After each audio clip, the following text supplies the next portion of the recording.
Galerinha, algumas coisas importantes ainda aqui em ondulatória, já tratando da classificação das ondas.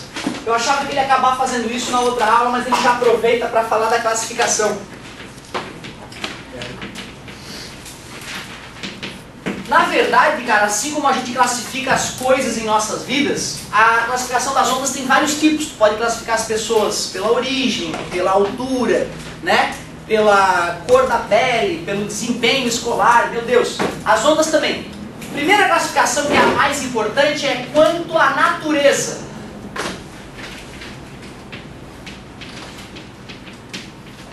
Quanto à natureza, as ondas têm apenas duas classificações. Ou elas são chamadas de ondas mecânicas ou eletromagnéticas, que é aquelas que eu cheguei a citar duas já para vocês. Ondas mecânicas são formadas por matéria oscilante. As ondas mecânicas, elas precisam de um meio material para existir. Então ela tem que existir ou no sólido, ou no líquido, ou no gasoso. Tem que ter algum meio. No vácuo, a onda mecânica ela não pode existir. Por que é vácuo? Nada. Como é que o nada vai chacoalhar? Certo? Então ondas mecânicas são formadas por matéria oscilante. Um exemplo bacana de onda mecânica é o som, né? E é importante lembrar que o som, então, das explosões em Guerra nas Estrelas é bobagem, porque o som não pode se propagar no espaço sideral. Certo? A não ser que um pedaço da nave inimiga atinja a tua nave. Aí o barulho daquele impacto pode ser transmitido pelo interior da nave, já que ela está pressurizada, né? Tem ar dentro da nave. Agora, explodiu a nave, né, do Darth Vader do teu lado. Não vai ter vibrações mil, certo? Pelo vácuo, a não ser que dejetos atinjam a nave ao lado.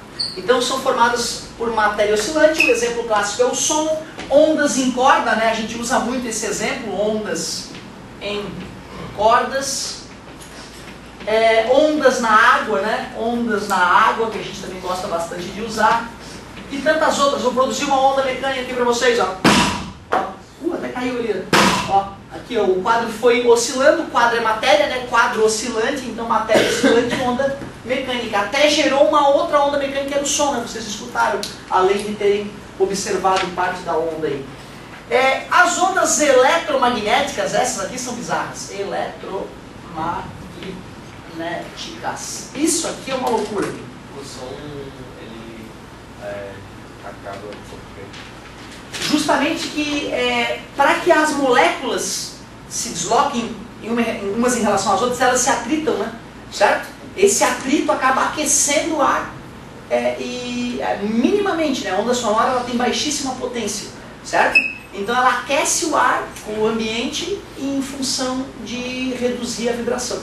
Então à medida que o ar vai saculejando, ele vai esquentando um pouquinho e vibrando cada vez menos. Seria o atrito viscoso entre as moléculas.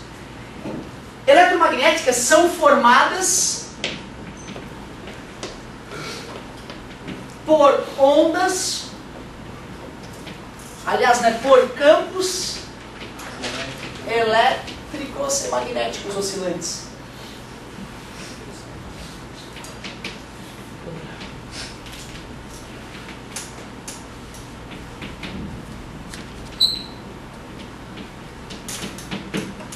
Só que aí que tá, cara, olha só que loucura. Eu preciso te mostrar o que é uma onda eletromagnética e nós ainda não começamos a estudar os campos elétricos e campos magnéticos nas suas respectivas físicas. Então é um momento delicado. Como mostrar para a gurizada o que é uma onda eletromagnética? Primeiro eu vou botar os exemplos aqui, depois eu vou me arriscar para te fazer entender um pouquinho melhor. É isso aí mesmo, garoto. Show de bola, que bom vocês lembrarem. São formadas por campos elétricos e magnéticos oscilantes. Os exemplos são todas as ondas eletromagnéticas, começando pelas ondas de rádio. Ondas de rádio. Eu vou fazer bem na ordem, cara, na ordem de aumento de frequência, certo? E por sorte o comecinho é bem como eu acordo. Quando eu acordo a minha televisão me acorda, eu sempre ligo a corda da televisão, então a onda de rádio me acorda. Depois que eu acordo, eu sempre vou lá na cozinha e boto uma xícara de leite para esquentar no micro-ondas. Então eu logo depois já uso micro-ondas, olha como eu sou sortudo. Ondas de rádio, micro-ondas. Como? Que bom, cara, fico feliz que na verdade, teoricamente, foi extra, isso ou foi pela apostila, bonitinho? Eu vou sempre plantando essa sementinha. É isso aí, garoto, parabéns, são 7 mesmo. Depois das micro-ondas, é importante lembrar um tipo de onda que nós expelimos o tempo inteiro, que todo o corpo emite, infravermelho. Infravermelho. E se é o infravermelho, é porque é logo abaixo do vermelho. E o vermelho eu enxergo, né? Certo? Vermelho, alaranjado, amarelo, verde, azul, anil, violeta. São as 7 cores do arco-íris, não é isso? Estamos falando de luz. E depois da luz, que termina com violeta, ultravioleta. Parabéns, garoto. Fala, meu querido. Imã não provoca outro. Como é que é? Imã. Ótimo. Assim, na verdade, o ímã parado, ele tem um campo magnético ali em volta dele, certo? E para ele provocar uma onda eletromagnética, então a gente vai precisar fazer alguma coisa com esse ímã. O ímã parado, ele não provoca onda, ele tem campo magnético saindo dele, que é uma outra coisa que a gente vai estudar em detalhe também, certo? Ultravioleta, depois o amigo já falou raios X, quando o cara, né, vai fazer um check-up ou alguma coisa desse tipo, ou avaliar os dentes, e depois ainda raios gama para fechar o espectro eletromagnético. A gente até viu que os raios gama são o núcleo de um próton de hélio, um núcleo de um átomo de hélio. Recentemente teve um exercício, né, que nos contou isso, certo? Então quando está sendo bombardeado por raios gama, na verdade, está sendo bombardeado por partículas que podem arrancar pedaços das tuas células, né, e causar problemas, né, câncer, certo? Raios gama. Galera, essas são as 7 radiações eletromagnéticas e seria bacana tu começar a lembrar delas nessa ordem, porque está em ordem de aumento de frequência.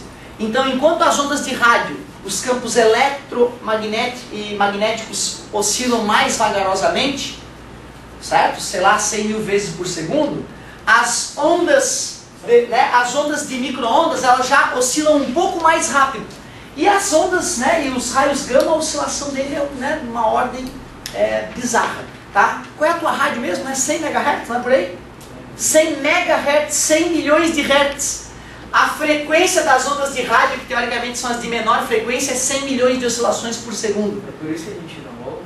É por isso que a gente não nem vê, né? Por isso que a gente não consegue nem captar. Porém, o nosso olho, ele consegue captar uma pequena faixa dessas ondas, né? Nós temos um sistema aqui que capta uma pequena faixa dessas ondas, e isso é até bom. Tu imagina a quantidade de poluição visual que seria se nós pudéssemos enxergar todas essas outras radiações que estão passando por aqui agora, né? Certo? Tem micro-ondas, satélite usa micro-ondas, Wi-Fi. Para quem não sabe, Wi-Fi é micro-ondas. Certo? É a mesma onda do teu aparelho micro-ondas. Por que será que não esquenta? Como? A onda do micro-ondas ela pode trazer câncer? Ótima colocação essa turma. Essa é uma discussão importante, galera. Pessoal, na verdade é o seguinte, ó.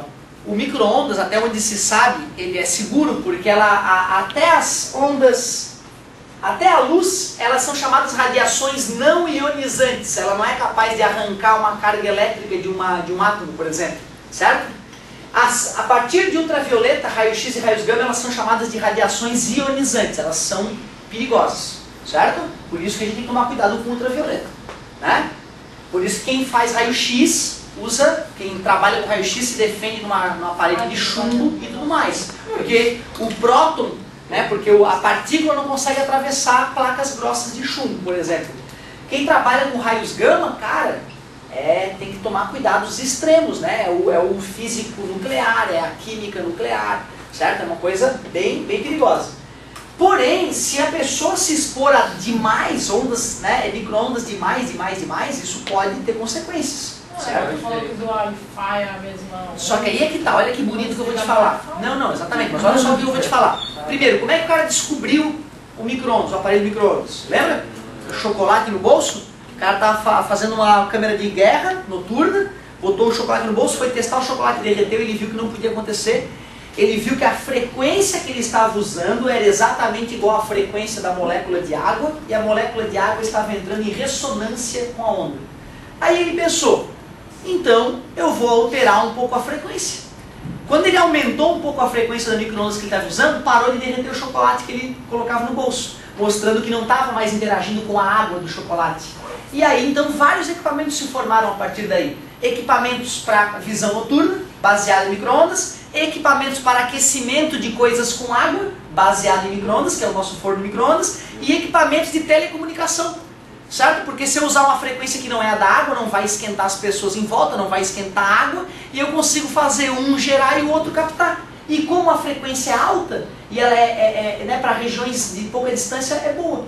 Então é por isso que os aparelhinhos que a gente usa para distribuir a internet em nossas casas usam uma onda parecida, mas de frequência levemente diferente da do forno de micro-ondas. Certo? Show de bola, muito boa pergunta. Se botar uma coisa sem água no micro-ondas, não vai esquentar? Se colocar algo completamente anidro no micro-ondas, não vai esquentar. A formiga ela não é completamente anidra, só que a formiga também, ela, a maneira de respirar dela, né, ela é toda cheia de furos em volta dela. Então a água que tu esquenta nela acaba evaporando dela, né, ela deve ter algum mecanismo também de reter o mínimo de água necessário, por isso que a gente vê a formiga ter menos. Dá pra passar a formiga no micro-ondas, mas vai precisar de mais tempo, precisa prender elas lá, né, e deixar bastante tempo. Qual que é a Só que eu vou diferença botar no congelador. do exame de raio-x e do ultrassom? Como é que é? A diferença do exame de raio-x e do ultrassom. Cara, legal, porque assim, ó, o raio-x ele usa uma onda eletromagnética, certo? O ultrassom ele usa uma onda mecânica. O ultrassom ele faz teu corpo vibrar de maneira mínima, né? Essa vibração bate lá dentro, volta, e tu capta com o tempo que demora para voltar, tipo um morcego, né? O morcego emite um barulhinho aqui, ele vê que dali o barulho voltou rápido, de lá voltou longe, aqui voltou médio, né? E aí, então ele sabe, ali tem algumas estruturas, aqui está muito perto, eu vou passar por ali por cima, certo? É mais ou menos isso que o ultrassom faz, né? Usando computadores. O raio-x é totalmente diferente. Raio-x, na verdade, como é que funciona? O cara vai tirar uma radiografia do braço, o cara bota o filme fotográfico sensível ao raio-x embaixo, ele vai ficar enegrecido quando for atingido por raio-x, certo? E tu vai então botar a lâmpada que vai emitir o raio-x aqui em cima, né? Uma lâmpada especial. Quando o raio-x vai atravessar o braço do cara, do que é feita a carne mesmo? Água, basicamente água e carbono, não é isso? Então é hidrogênio, oxigênio e carbono. Hidrogênio, quantos prótons no núcleo? 1. Núcleo ridículo, fácil de ser atravessado. Carbono, 12. Né? Isso é o número de massa, 6 prótons e 6 nêutrons. Né? Já é um atômico, já é um núcleo mais parrudinho, né? Para bloquear uma radiação. Oxigênio, número de massa 16, 8 prótons e 8 nêutrons classicamente, né? Embora existam os isótopos, não é isso?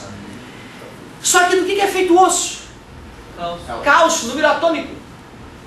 Número de massa é 40, número atômico é 20. São 20 prótons e 20 nêutrons. Concorda que o núcleo do átomo de cálcio é muito mais parrudo para bloquear a radiação? Quando tu vai tirar a foto do teu braço, a radiação que passa pela carne passa com tudo, bate no papel fotográfico, queima deixando ele preto.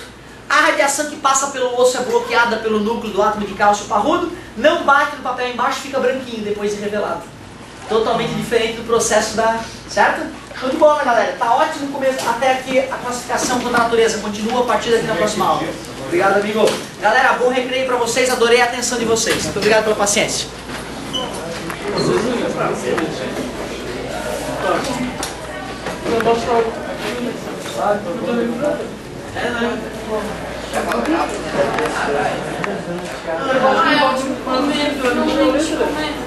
Vai chegar lá pra você gigante.